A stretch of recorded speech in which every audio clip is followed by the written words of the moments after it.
जय हिंद। नमस्कार साथियों, आप सभी लोगों का मोस्ट वेलकम है आज के इस नए क्लास में।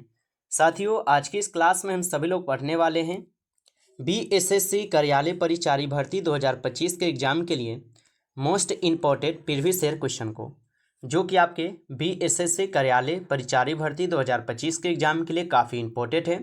तो आप सभी लोग जो इस क्लास को बिल्कुल अच्छी तरीके से लास्ट तक देखिएगा, जिससे कि आप जो इन सभी क्वेश्चन को अच्छे से याद कर पाएंगे और आप सभी लोग अपने एग्जाम में सभी क्वेश्चन को आसानी तरीके से जो है बना भी पाएंगे।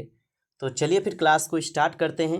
उनसे पहले यदि आप साथियों इस चैनल पर पहली बार जुड़े हैं तो आप इस चैनल को जो है सब्सक्राइब कर लीजिए और सब्सक्राइब करके आप ऑल नोटिफिकेशन को जरूर ऑल पे दबा लीजिए, जिससे कि जब भी क्लास स्टार्ट हो सबसे पहले क्लास का नोटिफिकेशन आपके पास पहुंच सके।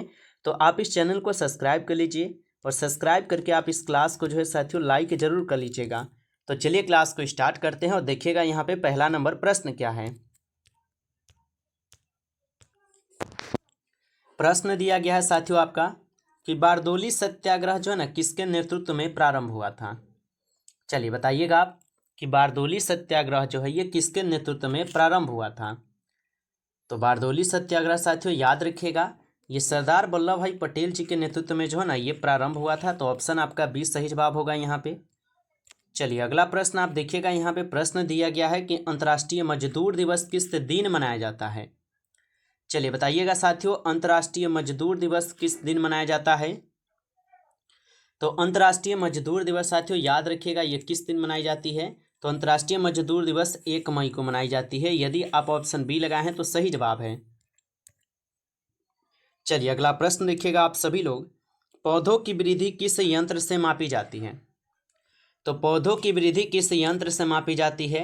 तो पौधों की वृद्धि जो है किससे मापी जाती है। तो ये क्रेस्कोग्राफ से मापी जाती है। ऑप्शन ए लगाए हैं आप, तो बिल्कुल सही जवाब है आपका। चलिए अगला प्रश्न देखिएगा आप सभी लोग, साल 2025 में आईसीसी विश्व टेस्ट चैंपियनशिप फाइनल की मेजबानी कौन सा देश करेगा। तो साल 2025 में आईसीसी विश्व टेस्ट चैंपियनशिप फाइनल की जो मेजबानी ये कौन सा देश करेगा।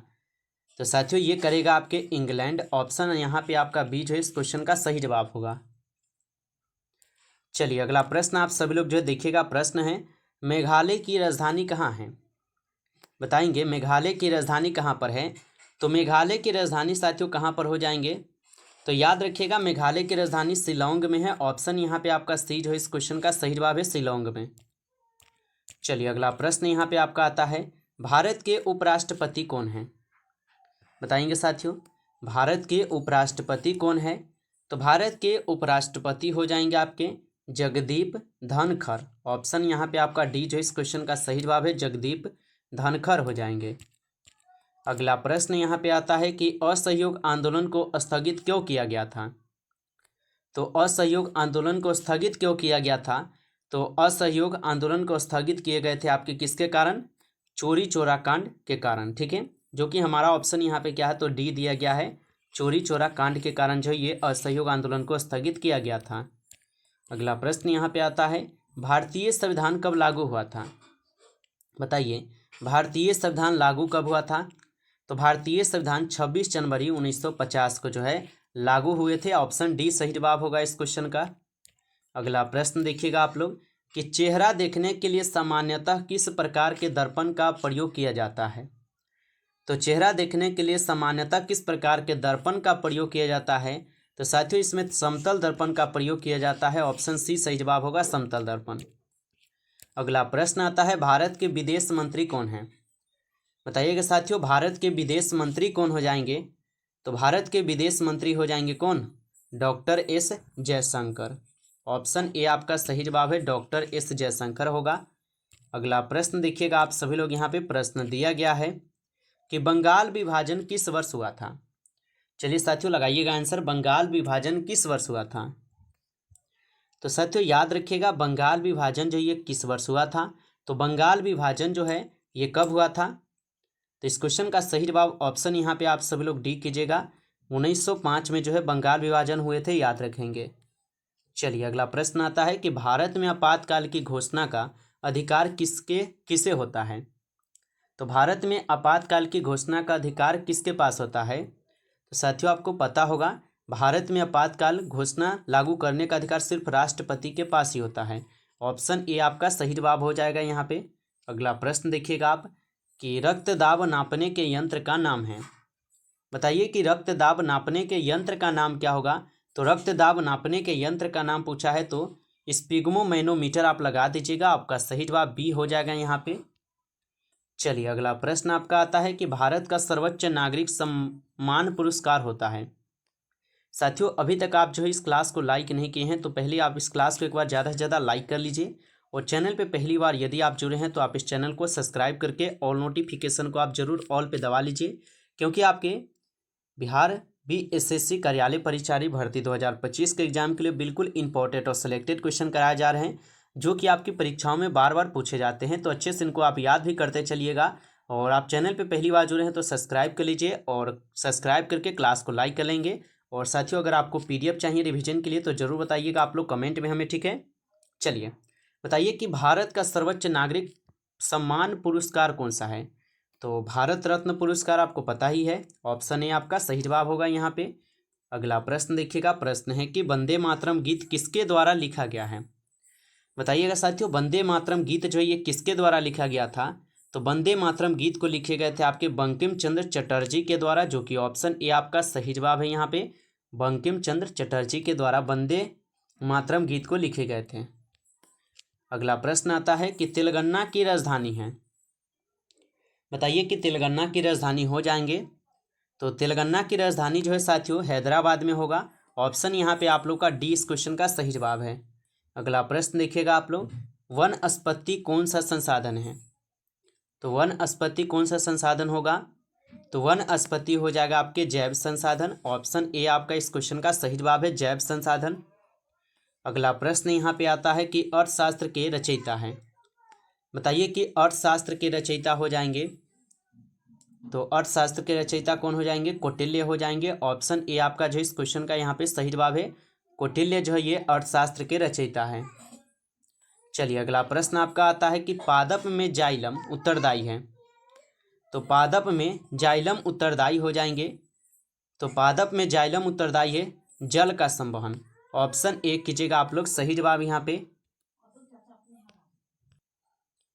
चलिए आगे बढ़ते हैं, और अगला क्वेश्चन आप लोग जो है देखिएगा। क्वेश्चन दिया गया है कि दादा साहेब फाल्के पुरस्कार किस क्षेत्र में जो है ना उपलब्ध हेतु दिया जाता है। बताइए सभी लोग कि दादा साहेब फाल्के पुरस्कार किस क्षेत्र में उपलब्धि हेतु जो है ना दिया जाता है। तो साथियों ये दिए जाते हैं किस में जी। तो ये आपके सिनेमा के क्षेत्र में दिए जाते हैं। ऑप्शन डी लगाए हैं आप, तो बिल्कुल आपका सही जवाब होगा। अगला प्रश्न देखिएगा, पंचायत समिति का पदेन सचिव होता है। तो पंचायत समिति का यहाँ पे पदेन सचिव कौन होता है। तो पंचायत समिति का पदेन सचिव हो जाएंगे साथियों आपके प्रखंड विकास पद अधिकारी। ऑप्शन ए आपका सही जवाब यहाँ पे प्रखंड विकास पद अधिकारी होगा। अगला प्रश्न है कि जापान की मुद्रा है। बताइए जापान की मुद्रा क्या है। तो जापान की मुद्रा हो जाएंगे आपके यहाँ पे क्या, एन हो जाएंगे, ठीक है। एन जो है ये जापान की मुद्रा है, आप सभी लोग याद रखिएगा। चलिए अगला प्रश्न आता है आपका कि जीडीपी का पूर्ण रूप क्या है। बताइए सभी लोग कि जीडीपी का पूर्ण रूप क्या हो जाएगा। यहाँ पे 53 क्वेश्चन का आंसर आप लोग लगाएंगे। तो यहाँ पे 53 नंबर क्वेश्चन का ऑप्शन ए जो भी लगा रहे हैं साथी उनका बिल्कुल सही जवाब है आपका। चलिए अगला प्रश्न आप लोग देखिएगा। क्वेश्चन है कि किस खनिज को उद्योग का जननी माना गया है। तो किस खनिज को उद्योगों का जननी माना गया है। तो लोहा को जो है ना यहाँ पे उद्योगों का जननी माना गया है। ऑप्शन डी को आप सही जवाब कीजिएगा। अगला प्रश्न आता है कि निम्नलिखित में से कार्बन का कौन सा अपरूप विद्युत का सुचालक है। बताइए कि निम्नलिखित में से कौन कार्बन का यहाँ पे अपरूप विद्युत का सुचालक हो जाएंगे। तो साथियों इस क्वेश्चन का सही जवाब बी हो जाएंगे, ग्रेफाइट होगा। ऑप्शन बी को आप सही जवाब कीजिएगा, ग्रेफाइट होगा। अगला प्रश्न है कि कंदिरिया महादेव मंदिर कहाँ स्थित है। तो कंदरिया महादेव मंदिर कहाँ पर अवस्थित है। तो साथियों ये अवस्थित है खजुराहो में। ऑप्शन ए आपका सही जवाब है, खजुराहो में। अगला प्रश्न दिया गया है, क्वेश्चन है कि निम्न में से कौन गैर कृषि आधारित उद्योग है। बताइए कि निम्न में से कौन गैर कृषि आधारित उद्योग हो जाएगा साथियों, यहाँ पे बताएंगे।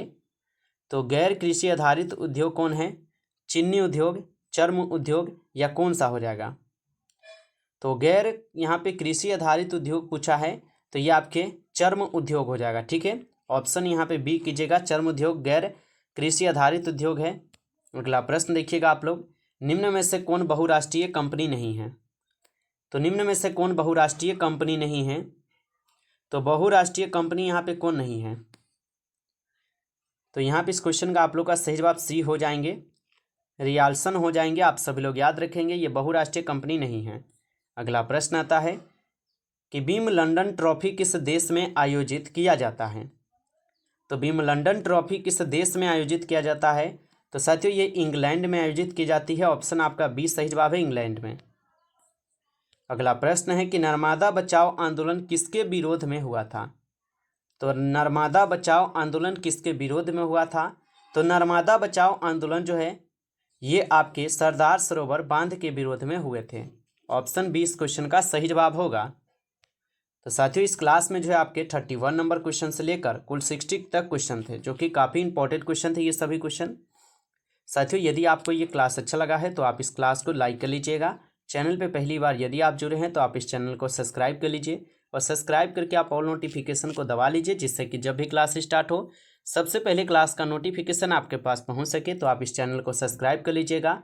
और पीडीएफ अगर आपको चाहिए रिवीजन के लिए तो कमेंट में हमें बता दीजिएगा, आपको पीडीएफ दिए जाएंगे। ठीक है, चलिए फिर मिलते हैं एक नई टॉपिक के साथ नेक्स्ट क्लास में। तब तक के लिए जय हिंद, जय भारत।